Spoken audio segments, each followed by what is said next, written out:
네, 이 아침에 최혁진 국회의원과 함께하겠습니다. 최혁진 의원님 나와 계시죠? 네, 나와 있습니다. 반갑습니다. 의원님 바쁘시죠? 예, 네. 오늘 또 뭐 전국 법관 회의 뭐 이런 게 열린다고 하는데 말이죠.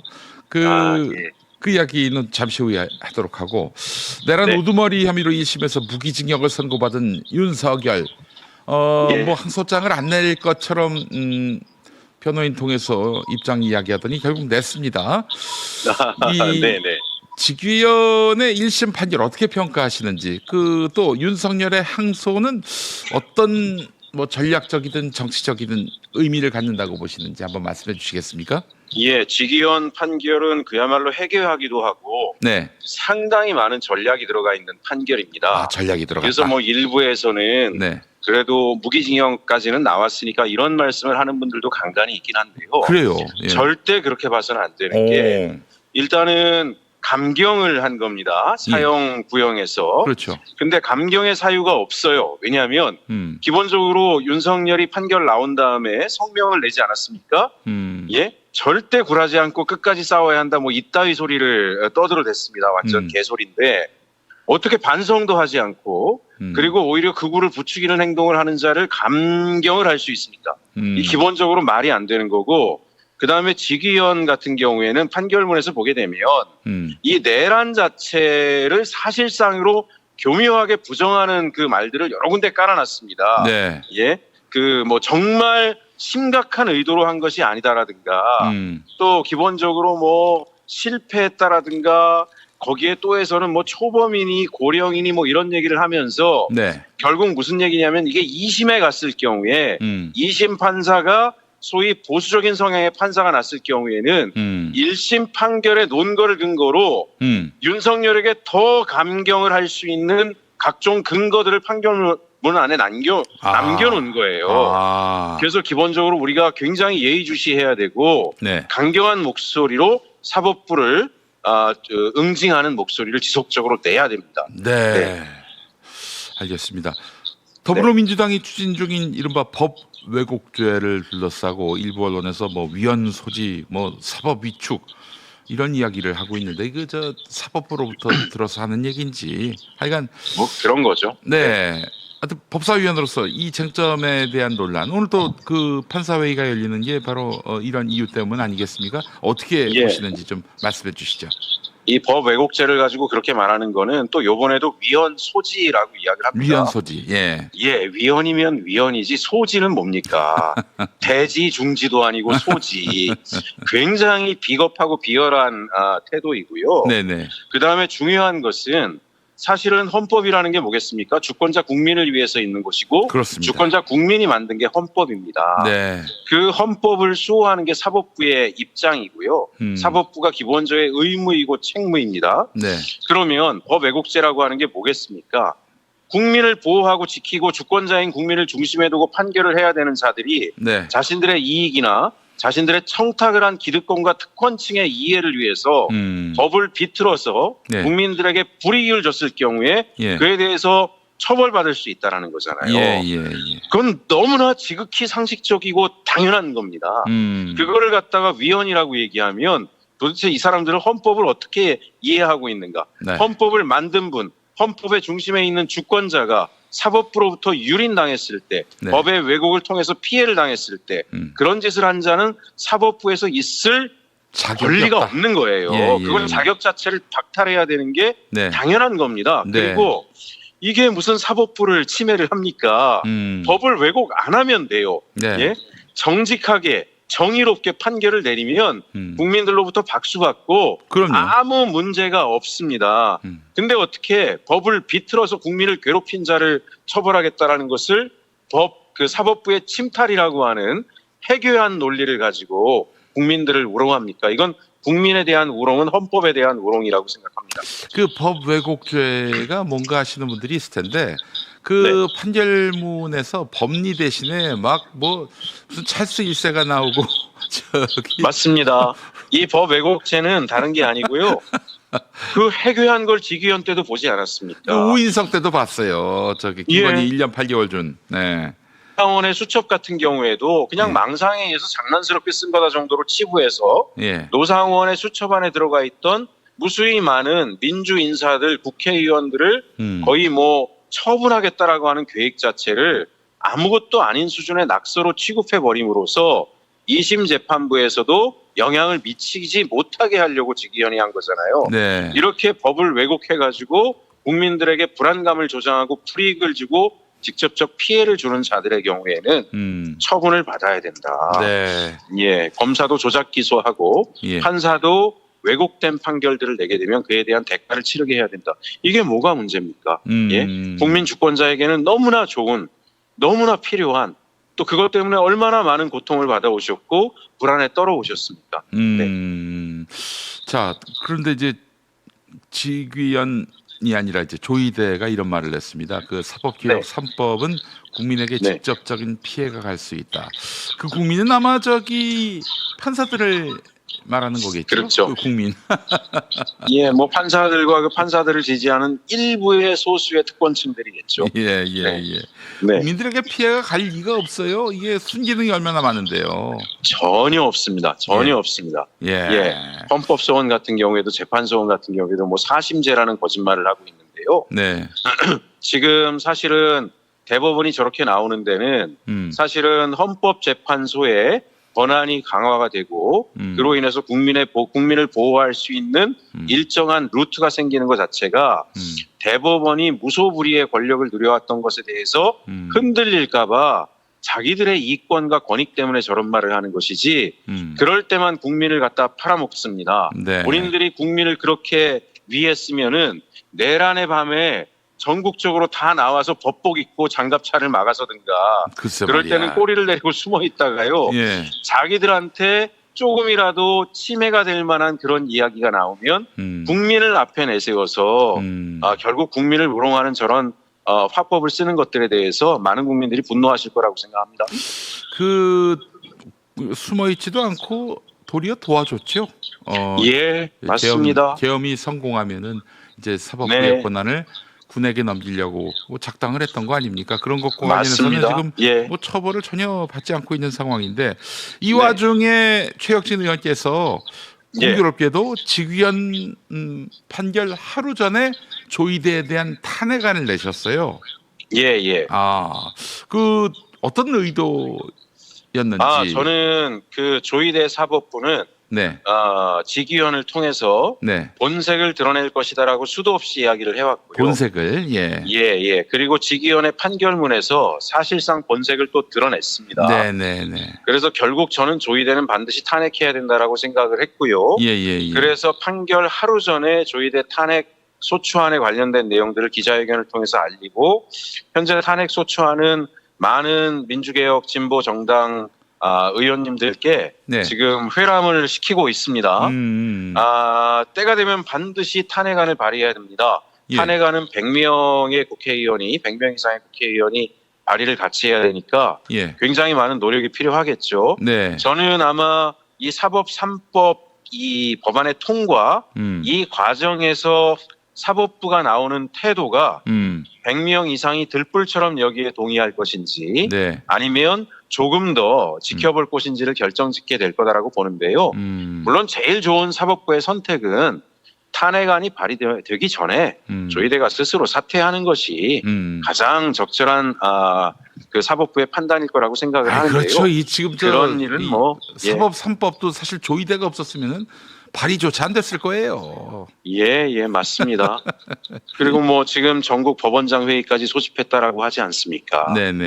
예, 정말 황당하기 이를 데가 없습니다. 자, 근데 이제 네. 그 뭐 탄핵해야 한다 이거는 뭐 많은 국민들이 공감하실 텐데, 근데 지금 네. 이 국면에서 네. 탄핵이 동력을 받을 수 있을까? 민주당은 일찌감치 좀 선을 긋는 것 같기도 하고 말이죠. 어떻게 보세요? 민주당은 이제 선을 그었다기보다는요. 네. 민주당의 의원님들은 탄핵을 해야 된다라고 목소리 내는 분들도 많이 있고요. 네. 또 이제 한 축에서는 일단은 사법개혁 그 법안 통과의 과정들을 보고 그 과정에서 조희대 사법부가 나오는 태도들을 보면서 의사결정을 하실 것으로 그런 입장들을 좀 가지고 계세요. 그래서 네.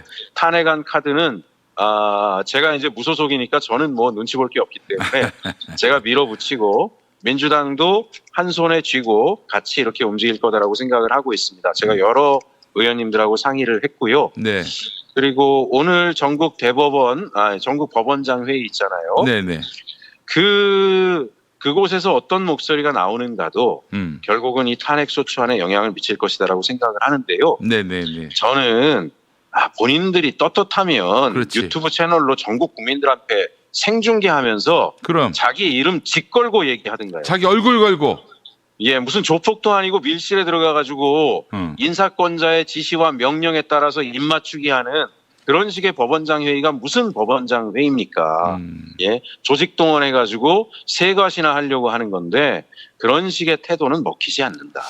일부 판사 중에는 그런 양심적인 법관도 있습니다만은 아니 조희대가 해왔던 그동안의 악행에 대해서 법관회의가 한번 열린 적 있었습니까? 없었잖아요. 없었죠. 법원장 회의만 하죠. 법원장은 자기가 컨트롤할 수 있으니까. 이거 정말 너무 화가 납니다. 아니 일선 판사들이 말이죠. 지금 조희대 때문에 사법부의 신뢰가 바닥으로 지금 곤두박질 치고 있는 상황인데 맞습니다. 뭐 몇몇 판사가 개별적으로 게시판에 글 하나 올리는 거 말고는 이 집단적인 움직임이 없으니 얼마나 국민들이 통탄해하고 계십니까? 만약에 지금 사법3법이 또 지금 국민들의 조희대 사법부에 대한 불신이 그게 왜곡된 거라면 본인들이 떳떳하게 전국 법원에 있는 모든 판사들을 불러 모아서 그렇지. 대국민 공개 방송으로 판사들이 자유롭게 이야기하게 하든가요. 그건 자신이 없는 거예요. 이제 그런 상황이 되면 양심적인 판사들이 국민이 문제가 아니라 사법개혁 3법이 문제가 아니라 조희대 너가 문제다라고 하는 걸 이야기할 거거든요. 네, 알겠습니다.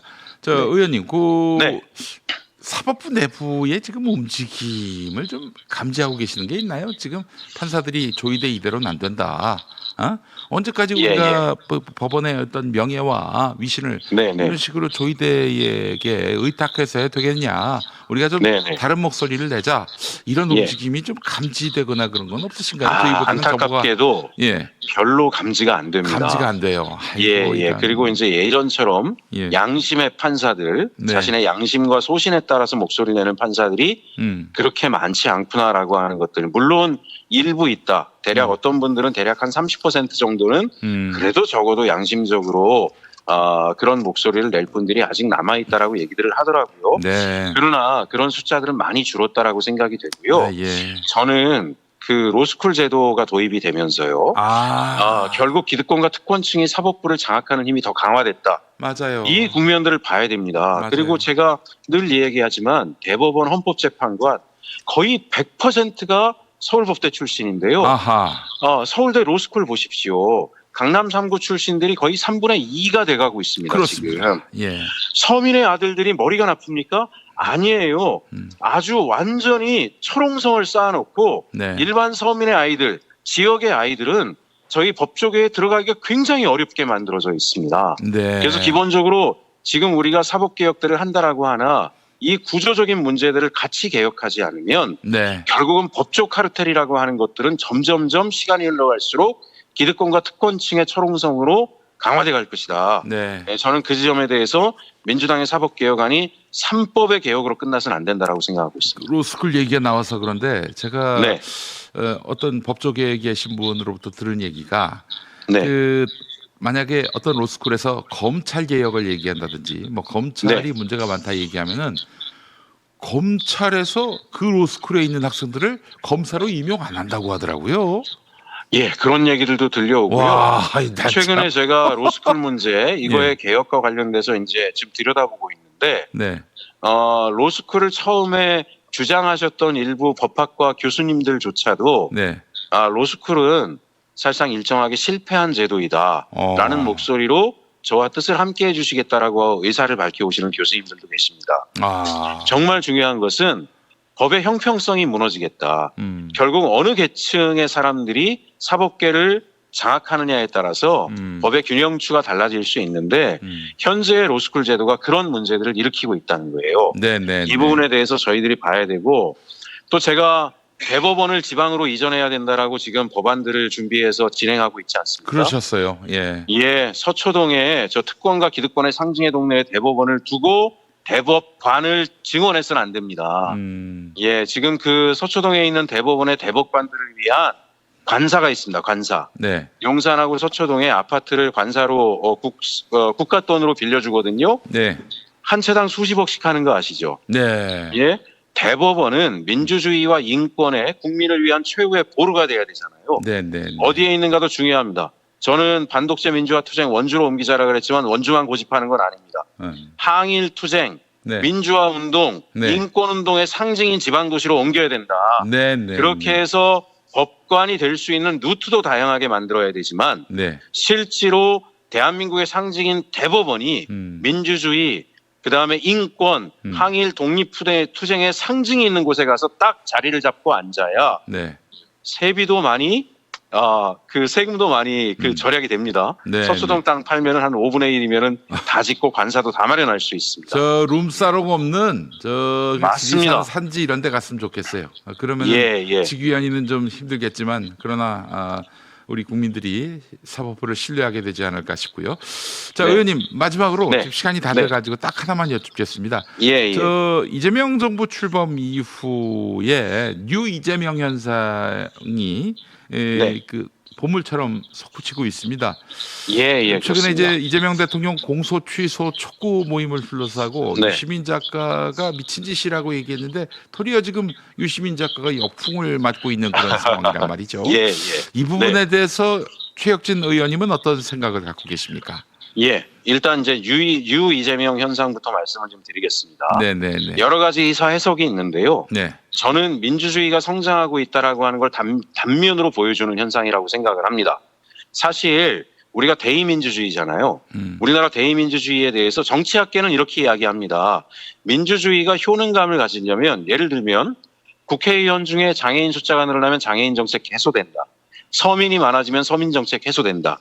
이런 이야기를 합니다. 대한민국 국회의 문제는 1%도 안 되는 기득권과 특권층을 대변하는 국민의힘이 30% 이상의 의석을 갖고 있는 거잖아요. 네.